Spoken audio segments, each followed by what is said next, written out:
Mitmeid inimesi pani imestama, miks Eesti meedias kajastatakse ennekõike üht Briti pulma, kui samal ajal toimub Tartus Eesti jaoks olulisem sündmus, meelavaldus tselluloositehase vastu. Ja vaevalt saab üks keskerakondlik korruptsioonijuhtum vaibuda, kui juba kerkib esile uus. Sellest kõigest lähemalt räägimegi Ardo Ojasalu ja Ants Ermiga. Tundub, et korruptiivne käitumine on lahutamatuks osaks Keskerakonna DNA-st.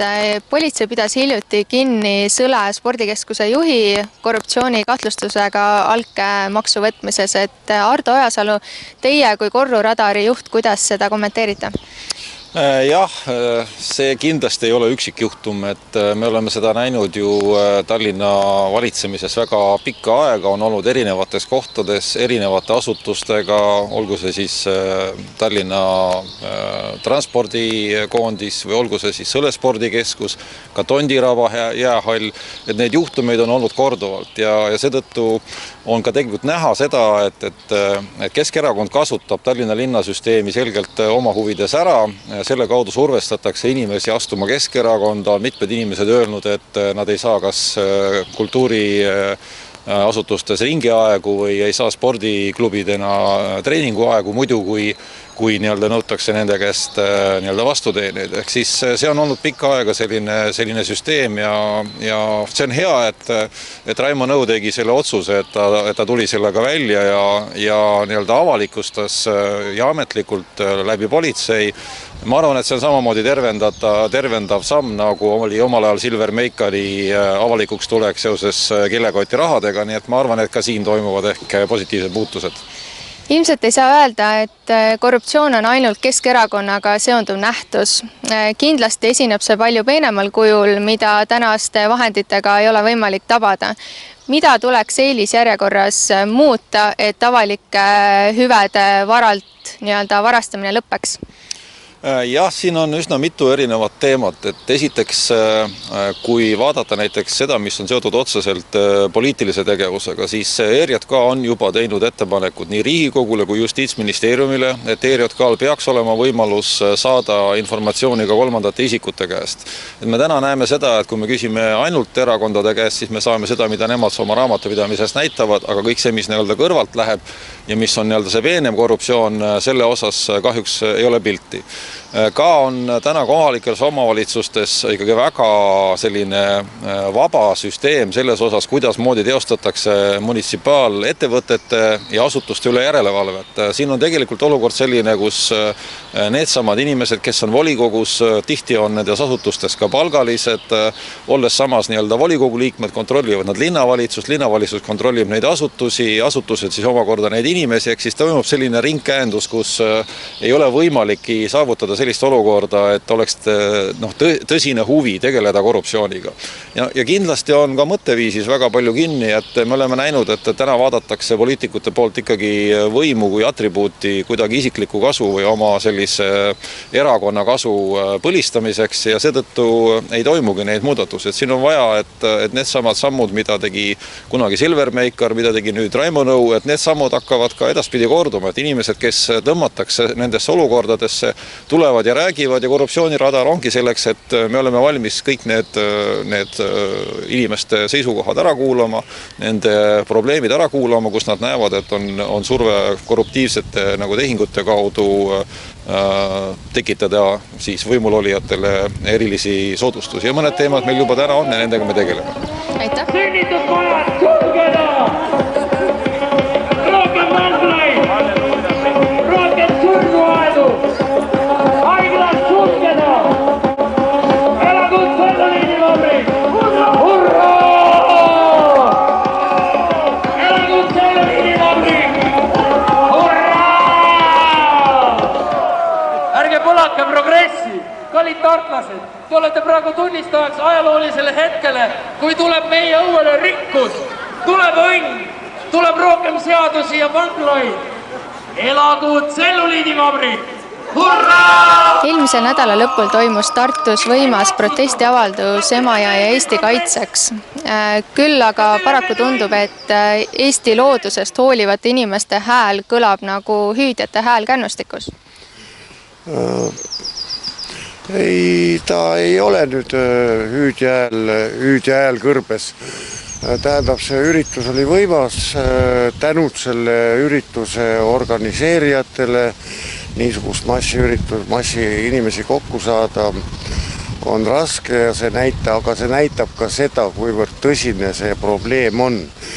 Tähendab, ainuke, mis ma nüüd ütlen, oli see naljakas viimase hetke appihüüe, et üritus on apoliitiline, et ärge erakonnad tulge, aga see üritus ei saa olla apoliitiline.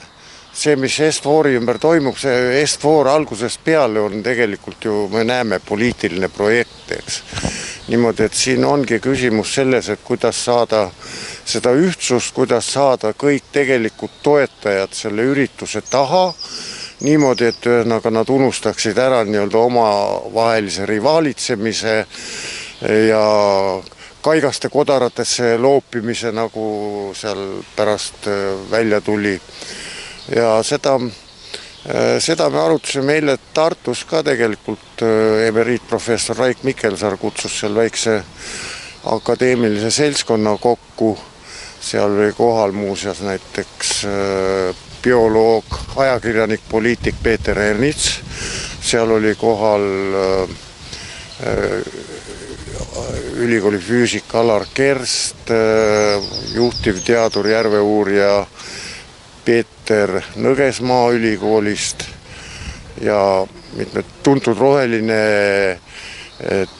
Teet Randla, aga niisugune väike seltskond ja me jõudsime ka sellele, et kõige tähtsam on kuidagi need jõud ühendada ja kõige tähtsam on saada seda, et ikkagi erakonnad, nagu Vabaerakond on võtaksid selge seisukoha, kas siis ei või jaa, aga et valijal ja inimesel oleks täpselt teada, milline erakonna seisukoht on selles küsimuses. Kui Rail Balticu puhul võib veel öelda, et tegemist on riikliku objektiga, siis Tartusse kavandatav tselluloositehas on ju puhtalt eraettevõtmine. Et miks riigivõim nii võimsasti üht eraäri aitab, kas ei tundu kahtlane? Tähendab, ütleks selle peale, nii kui Andres Herkel, kui mälu järgi ma mäletan kunagi ütles, et Est-Fori puhul tundub, et teatud seltskond lõi Stenbocki majas jalaga ukse lahti. Ega siis seda nüüd keegi ei saa lüüa valitsuse uksi jalaga lahti, mingid muud lubadused, mingid muud huvid peavad seal taga olema. Aga muidugi, see on puhtalt eraprojekt ja selles mõttes eriplaneeringu kehtestamine on tegelikult üks Riigikogu liikmete petmine, sellepärast, et sellel ajal eile oli ka jutu, Peeter Ernits tunnistas ka, et siis, kui seda eriplaneeringu muudatusi hääletati, et tema hääletas ka poolt, tema ei saanud ka aru, milleks seda vaja on. Muudeti see ära, et saaks teha eriplaneeringut niisugustele projektidele nagu Est-For. Ennem olid ainult riiklikud projektid, nüüd on väiksed nüansid pandi sinna sisse, et saab ka teistele projektidele riigi eriplaneeringut teha. Ants Eerum, saite selle nädala alguses ühelt ajupesukanalilt nii tuld kui tõrva, sest ütlesid välja, et Vabaerakond on ainsana ühemõtteliselt Tartusse rajatava tehase vastu. Teist kui Vabaerakonnast püüti luua kuvand, nagu oleksite valetanud. Et kas võiksite selgitada, miks on Vabaerakond ainsana ühemõtteliselt välja öelnud, et on tehase vastu? Sellel lool on väike eellugu või üldiselt ema ja keti järellugu. Tähendab, Veiskoppi grupis tselluloositehase Emajõe ma väga aupaklikult tänasin korraldajaid ja rääkisin ja siis ma tõepoolest vist panin ka meie esinduskogu otsuse kopeerisin sinna.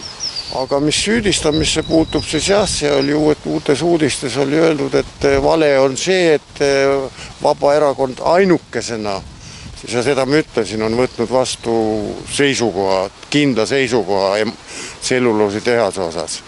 Ja nad väidavad, et EKRE on ka vastu võtnud. Tähendab, püüan nüüd siis mälu järgi tsiteerida, mida tegelikult EKRE aseesimees Martin Helme on öelnud.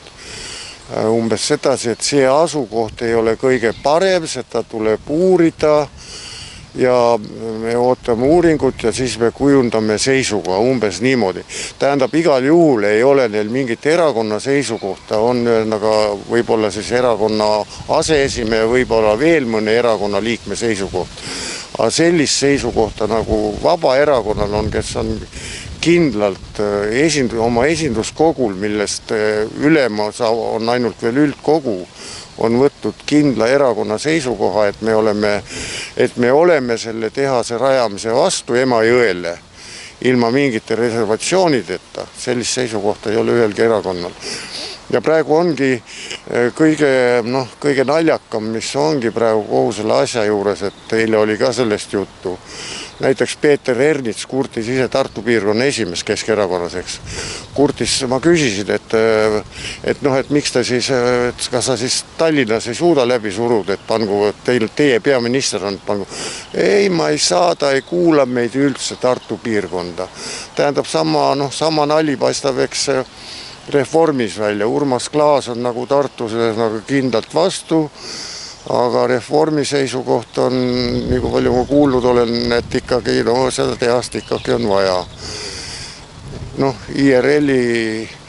IRL-i lugu oli alles lehes, kuidas Kiisler ätta jäi Tartu raudteejaamas. Nii et tegelikult ikkagi ainukene asi siin on, et inimesed peaksid nõudma erakondadelt väga kindlaid seisukohti selle tselluloositehase kohta. Et oleks erakondade ühtne seisukoht, et lõppeks ära see mäng, et tartlased on ühel seisukohal ja Tallinnas valitsuses ollakse teisel seisukohal.